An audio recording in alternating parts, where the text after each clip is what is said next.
In this video, I will teach you how to add slow motion segments to your stick figure animations. In Animation vs. Minecraft, I added a lot of slow motion to the action scenes to highlight the action and make it easier to follow, but also to make it look awesome. This tutorial will start out by teaching how to make short slow motion segments that happen quickly during action scenes, and in the next video I'll explain how to make an entire sequence slow motion. So here we have an animation of a stick figure doing a bicycle kick. We want to make it cooler by adding slow motion right before he kicks the ball. Before we begin, it's important that the stick figure is drawn with object drawing turned on. This is to ensure that the body parts are separate from each other. So first we need to find the two frames that we want the slow motion to happen in between. In this case we'll pick these two frames. Next, press F5 a number of times to determine how long to make the slow motion part. Select the frames of both the stick figure and the ball, right click and hit copy frames. Go up to Insert, New Symbol, call it whatever you want, then right click the frame and select Paste Frames. So now we're going to put each body part on a different layer. We do that by selecting the frame, right clicking the stick figure, and selecting Distribute to Layers. It puts the body parts on layers based on the order that you drew the strokes. Select the frames under the second drawing and hit F7. This is where we will place the layers of the second drawing. Select the next frame, right click, and hit Distribute to Layers again. Now we need to drag these layers down to match them up with the first layers. Delete the old layers, select the extra frames and press Shift F5 to delete them so the length stays the same. It's very important that each layer has the same body part on it. You can check this quickly by switching to onion skin outlines and checking the color. This looks correct because the head stays the same color, the body stays the same color, and the legs are switching places as they should be. Now all we have to do is right click the middle and select Create Shape Tween.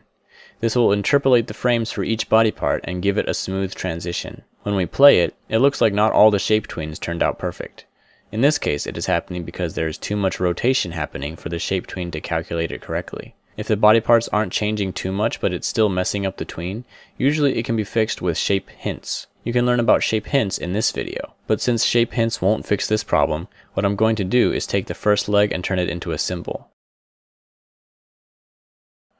Then I need to take this leg and make it look as close to the leg in the second frame as possible. First I will press Q to bring up free transform and move the anchor point to where I want it to rotate from. Hide the other layers, make a copy of the first frame by hitting F6, turn on the onion skin and rotate the leg so that it's the same angle as the second leg. It doesn't have to be perfect. In this case we can fake it a little by stretching it a bit. Then get rid of the second leg completely by dragging the new one in its place. Then right click and hit Create Classic Tween. We need to use Classic Tween instead of Shape Tween because now it is a symbol instead of a vector shape. Now when we play it, it looks awesome.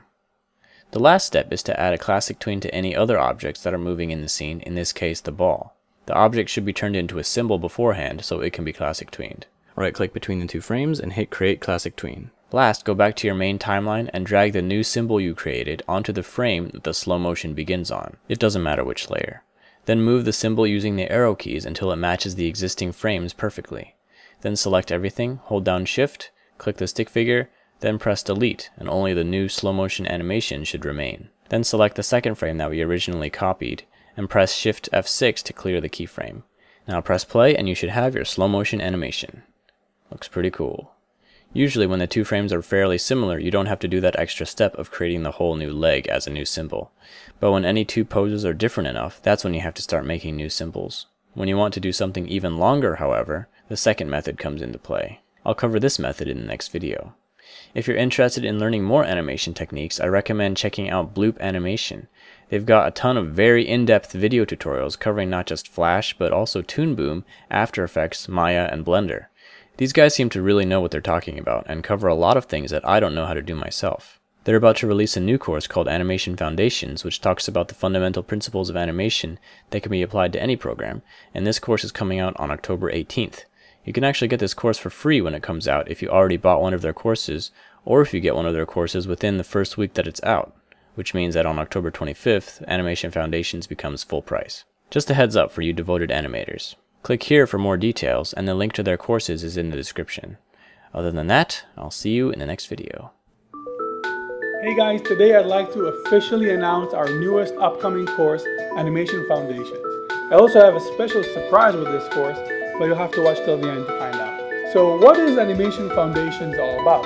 It is the most basic course we've created at Bloop Animation so far, And rather than teach you how to use a particular software like Flash or Maya, in this course you'll learn the fundamental principles of animation.